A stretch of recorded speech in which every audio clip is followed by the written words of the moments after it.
Hi guys, so kakarating lang natin sa Osaka. So nasa Kansai Airport tayo. So yung mga gamit kong importante, from here, ililipat ko siya dito. Kasi nakawa na ako before sa Dotonbori.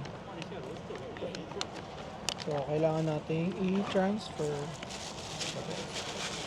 Kit to guys, transparent na na sling bag. So share ko lang kanina sa Philippines. So, tinanong ako ng immigration. Ang tanong niya lang is, kailan ang balik ko and if may hotel ako. So, sinabi ko yes. Kasi picture na agad. Kita guys, transparent siya. Pero okay lang.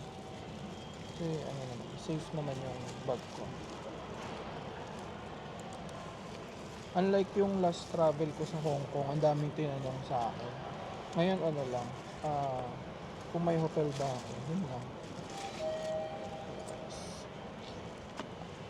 So first is yung passport. So kailangan kahit saan ka pumunta sa Japan or kahit ibang bansa, dapat dala mo yung passport. Aside sa tax free, minsan kasi hinahanap yan ng mga pulis. Tapos ito lang guys, pinaka-importante yung credit cards and ATM. So ito yung nanakaw sa akin na ganito, pero monogram last time nung birthday ni mama. Nag-Osaka kami.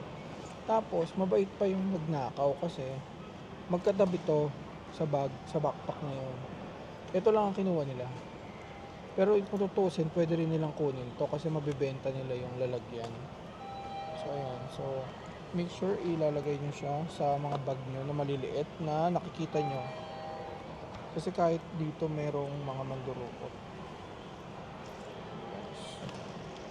The next is, ayusin lang natin. Tapos yung headset.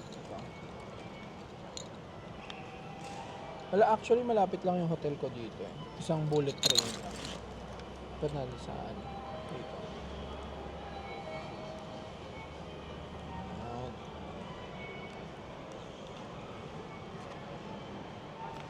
Diba bagay? Yellow, red. Tapos, attach mo lang siya. Super. Diba? Ang cute. Sa tempura. What else? Na importante. So, yun lang guys. So, make sure, pag magta-travel kayo, yung, kahit hindi na kayo mag-print, pwede naman kayo mag-screenshot lang. Yung hotel booking, Agoda, mga ganyan. Minsan kasi pag piniprint nyo pa, iniisip nila naghanap pa kayo ng trabaho. Kaya kahit screenshot lang, okay na yun. So, yun lang guys, mag-video ako kung saan yung hotel ko. Thank you!